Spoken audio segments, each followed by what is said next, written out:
We will be looking deeper into Piaget and Vygotsky's theories of learning and their roles in the modern-day classroom.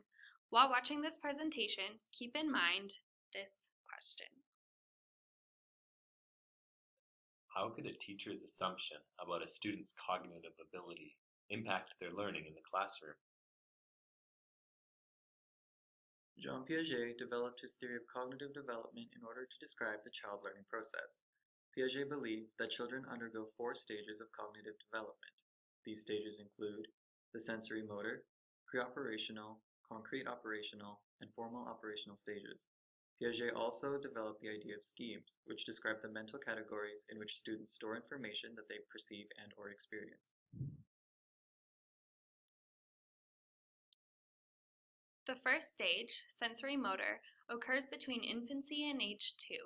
We begin to see the development of object permanence. This is the understanding that the objects in the environment exist whether the baby can see them or not. This includes the ability to tell the difference between objects and people. We also see the development of goal-directed actions in which children deliberately perform an action to achieve an outcome. Understanding that you want something, you have to do something to get it.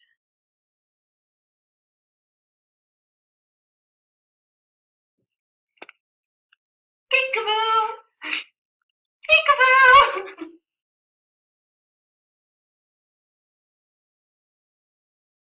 The second stage, pre-operational, occurs between ages 2 to 7. At this stage, there is a development of operations where children are able to mentally carry out tasks rather than physically performing them. With the development of schematic function, children are able to mentally represent actions or objects. At this age, children are unable to understand viewpoints other than their own.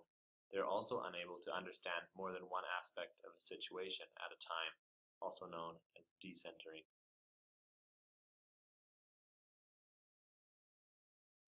Okay, Mark, which one has more water in it? And why do you say that? Because it's bigger. Okay.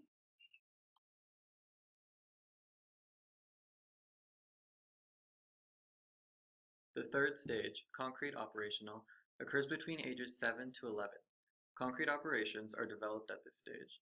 This is the ability to tie mental tasks to a concrete situation. They also recognize the logical stability of the physical world. This means that they can reverse thought processes, understand that some characteristics of an object remain the same regardless of change in appearance, and that changes in one dimension can be offset by changes in another. In terms of master classification, they develop the ability to categorize things, and through seriation, they are able to arrange objects from smallest to largest, or vice versa. Through these concrete operations, children are able to gain a sense of identity.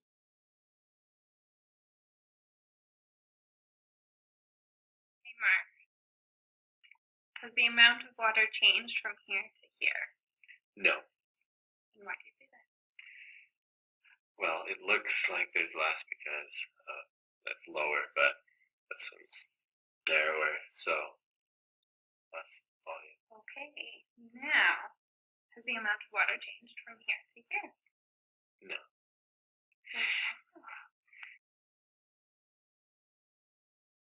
The final stage, formal operational, occurs between ages 11 to adult. There is a shift from concrete to formal operations in which mental tasks involve abstract thinking and the coordination of many different variables. Adolescents use hypothetico-deductive reasoning to identify all the factors that might affect a problem and then deduce and evaluate specific solutions. Because of this, students develop adolescent egocentrism, in which they make the assumption that everyone else is interested in their thoughts, feelings, and concerns. This does not mean that they don't acknowledge other viewpoints, they just choose to focus on their own.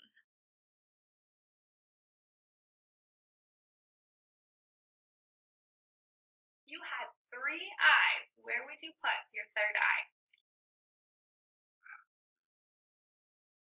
And why would you put it there?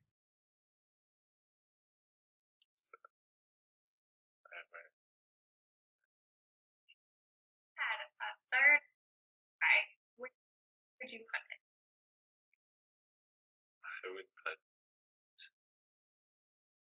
on the back of my head, Why would you put it on your head? because I already have eye seeing on the so that better than I can see it everywhere. Okay.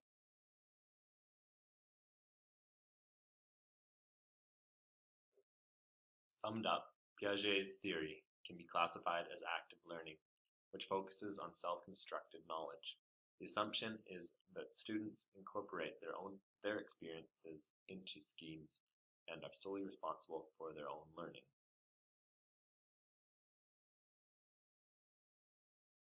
Limitations of Piaget's theory include his failure to acknowledge a lack of consistency in child learning, as children tend to learn at different rates.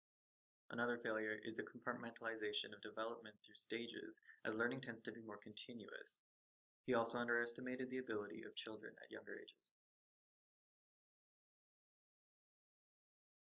Continuing from Piaget, Vygotsky developed his sociocultural theory, which emphasizes the role of cooperative learning and culture on child development.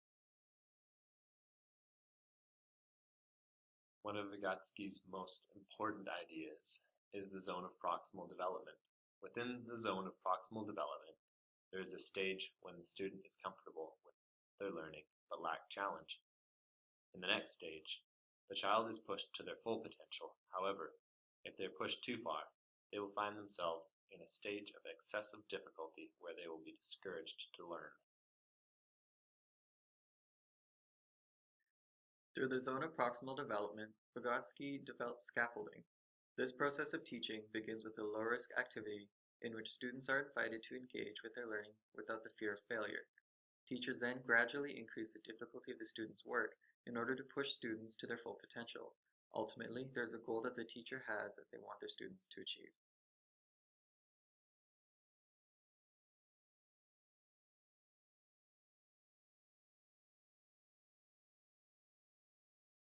One day, Mark was walking along a path until he saw a muskrat. Man, I really want that muskrat, but it is way too high. So then Abby comes along and she says, "Why don't you climb this rock, Mark? Maybe you can get the muskrat." Mark tries, reaches, but it's still too high. So Shelby comes along. "Why don't you climb on that branch, Mark? You can get it there." So March goes ahead, climbs the branch, reaches for the muskrat, and lo and behold, there he's got it. Oh, I'm so happy.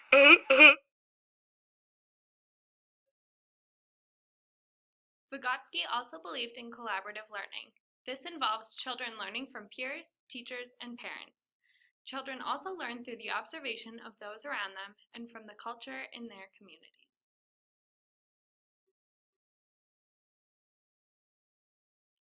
All of Vygotsky's findings can be classified under assisted learning. Teachers must provide an understanding of a student's needs and provide the proper assistance to facilitate student learning with the goal of fostering autonomous learners. Vygotsky never underlined any detailed applications or developmental changes in children through his theory, which causes the effect of his theory to be vague. At this point, he died.